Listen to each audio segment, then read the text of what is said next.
Welcome to my vlog. So, it's me, Mika, the Chinita girl. Mga tipo mo'y mestiza na chinita. So, for today's video, ituturo ko sa inyo kung paano nga ba mag-appointment sa NBI. So, ito po, advice ko lang, mas maganda po na kayo po mismo ang mag-online ng appointment ninyo sa NBI para po makatipid po kayo. Kasi kung magpapagawa po kayo, magpapa-appointment po kayo sa iba, magbabayad po kayo ng 200 pesos. Then, pagkakunin nyo na po yung inyong NBI, another, ulit, babayaran na 160 pesos. So, much better po kung kayo po mismo talaga ang mag-online. So, ngayon, ituturo ko po sa inyo at tapusin niyo po itong video na to para po malaman po ninyo kung paano po ang tamang pagkuha ng NBI. So, here we go. Let's go! So, pupunta lang tayo sa Google. Yan. Type lang natin yan. NBI Clearance Appointment. So, ito yung lumabas. I-click lang natin itong NBI Clearance Online. After that, scroll down lang natin, guys.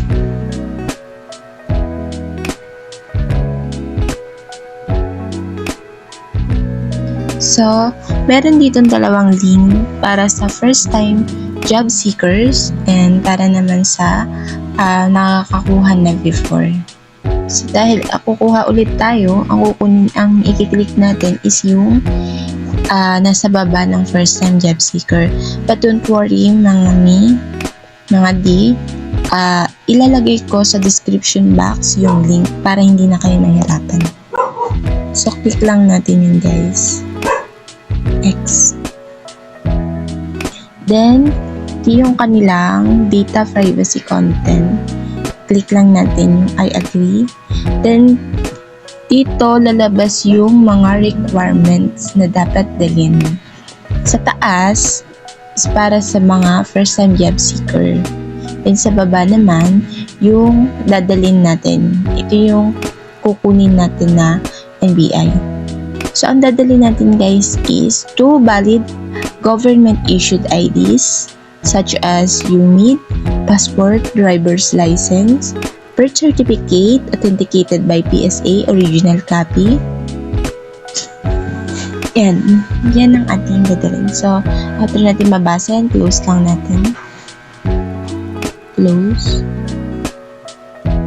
Then, dito, dahil wala pa tayong account, mag-fill up muna tayo. I-fill up natin yan. So, kung meron ka na issue sa'yo from 2014 to present, pwede naman. Pero, ilalagay mo pa yung NBI ID number. So, if ever na wala na yung NBI ID number ninyo, nakalimutan, or hindi nyo na matandaan kung saan nyo na nilagay yung dati ninyong NBI, mag-fill out na tayo ng bago. So, click natin yung no.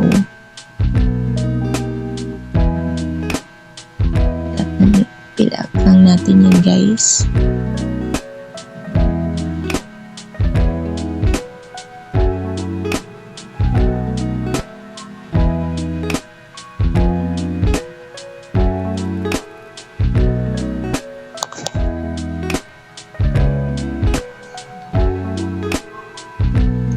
So, ito, guys, ang ilalagay mo dito kung ikaw ay married. So, para sa mga babae. Ilalagay mo pa yung apelyido mo nung pagkadalaga. Then, yung middle name mo din ng pagkadalaga.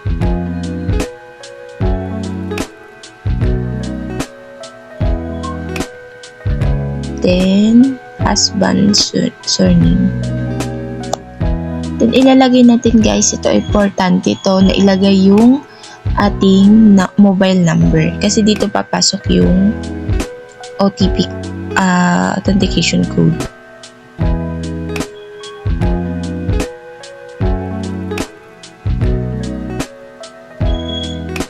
Yan. Then, kailangan ang ilalagay na email ay active pa. At hindi pa siya nagagamit sa pagkuha ng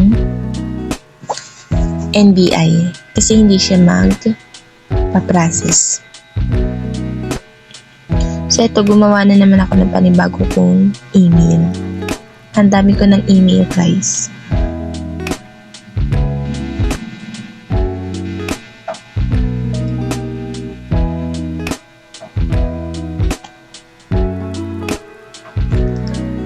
Then, enter ka lang ng password.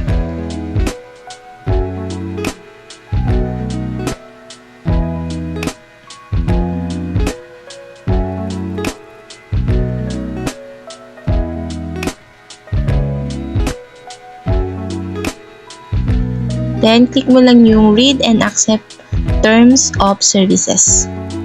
So, may lalabas sa ganyan. So, click lang natin yung agree. Then, click natin yung I'm not a robot. Then, sign up. So, wait natin yung authentication code. So, yan. Copy lang natin.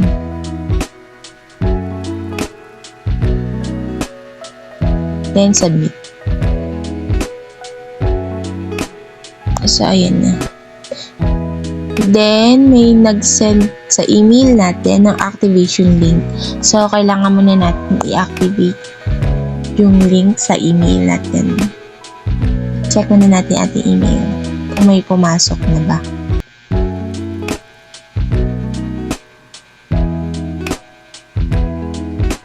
So, ayan. Ay. Wala pa pumapasok, guys.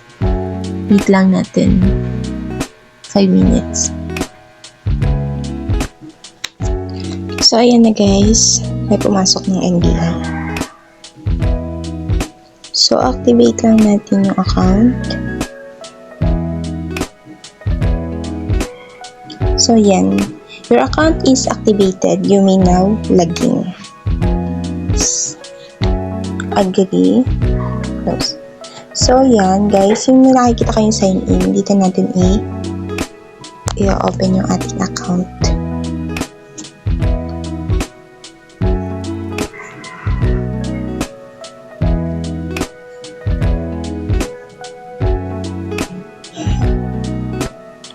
So, click lang natin. After natin na ilagay, fill out, sign in. Click lang natin yung sign in, guys. So, ayan na ang lalabas. Yung application information. So, i-check nyo mabuti, guys, kung tama ba yung pagkaka-input ninyo. Lalo na sa name.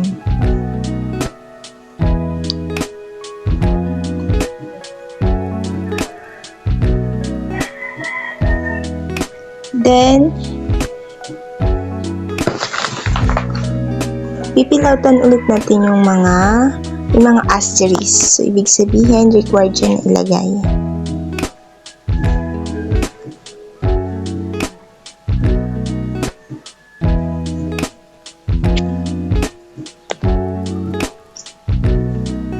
Then, yung citizenship, Filipino, syempre.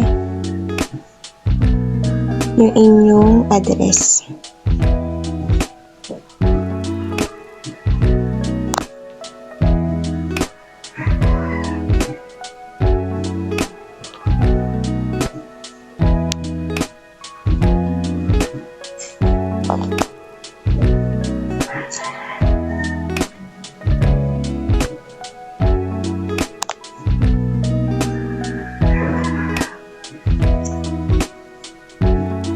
Number, meron ng email. Sa family background, last name ni husband.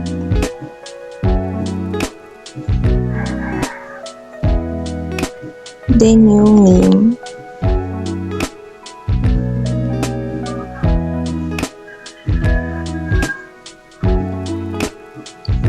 Kung saan siya pinanganak.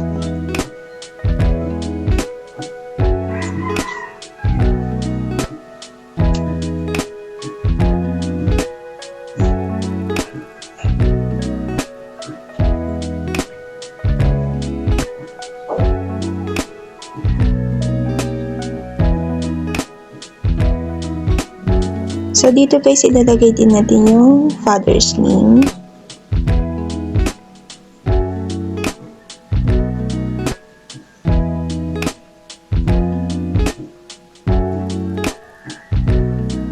Then, yung kanyang birthdays ni father.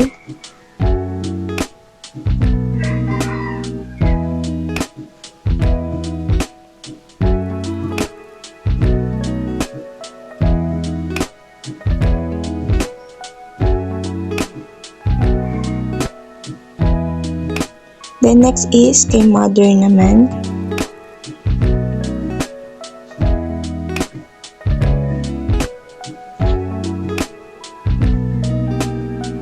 Yung kanyang birthplace.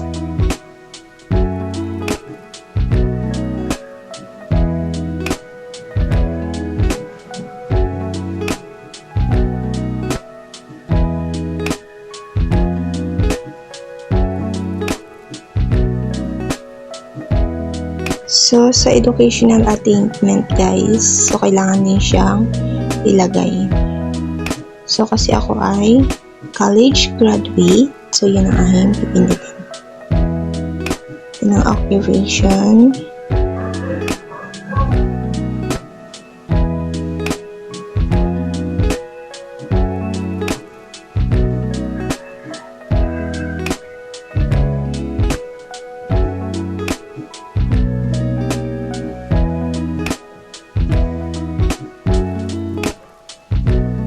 Then, yung religion guys. Makikita man dito yun.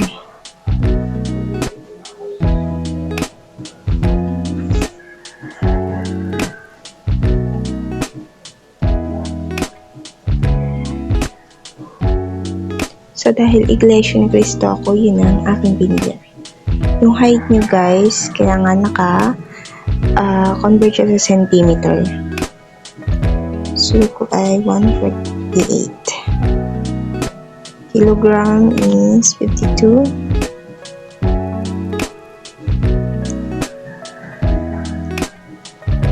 Fair. So, save information lang tayo guys. Then, i-review nyo na lang yung inyong profile. Kung tama ba lahat ng inyong nilagay.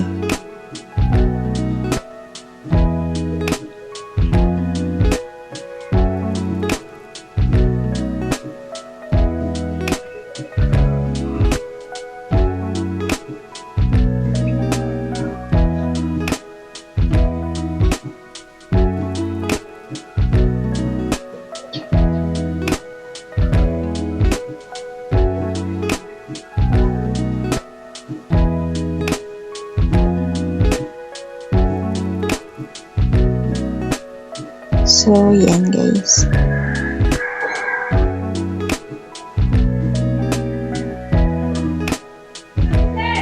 Pindutin lang natin guys yung submit once na verify yun. Oh, wait. Check lang natin itong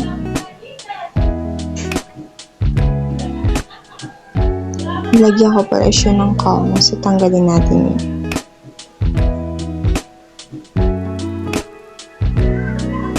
So, yun na. Okay na. Save information. Then, submit natin. So, yun. Profile successfully saved.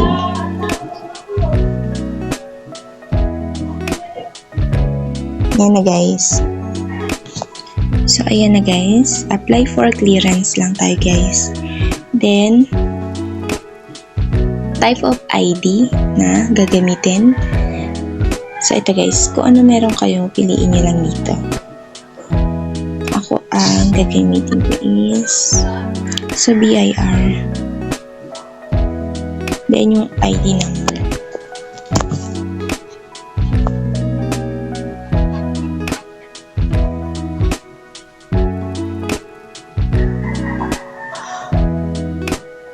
Ilagay nyo lang guys dito yung ID number po na gagamitin po ninyo.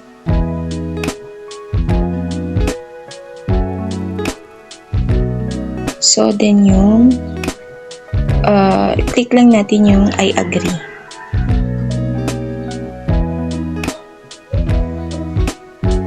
So, ayan na guys. Your registration code or reference number will be provided after you select your payment option. Your reference number shall serve as your gate pass when you enter the NBI clearance processing area.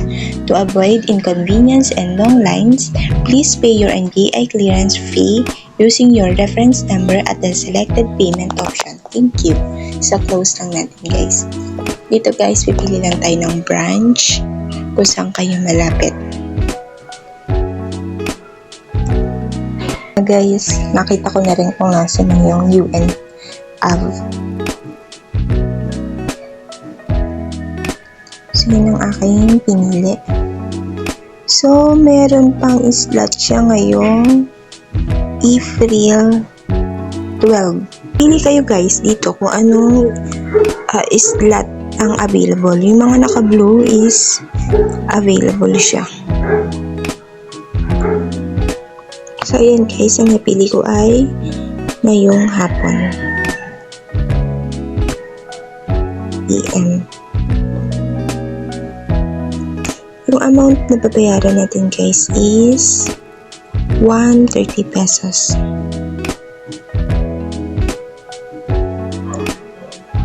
So, ito yung mga mode of payment na pwede nyo piliin. May bank over the counter, may online bank, may cash payments, ECP, may 7-Eleven, so meron namang Mastercard, then GCash, PayMaya, ShopeePay, and DragonPay app. So, I'm gonna use this GCash. So, proceed lang natin yan guys. Then, proceed to payment. So guys, ito yung reference number na ilalagay po pag magbabayad na kayo through GCash. Okay? So, screenshot lang natin guys. Then, click accept. So, ayan guys, meron na kayong transactions. So, naka-pending pa siya guys. Makikita nyo naman yan. Na naka-red, ibig sabihin, hindi pa siya paid. So, kung hindi nyo pa alam kung paano mag-bayad through GCash, please check my YouTube account. Then, panoodin nyo na lang dun guys, yung process kung paano magbayad through GCash para sa NBI. So, yun lang. Thank you!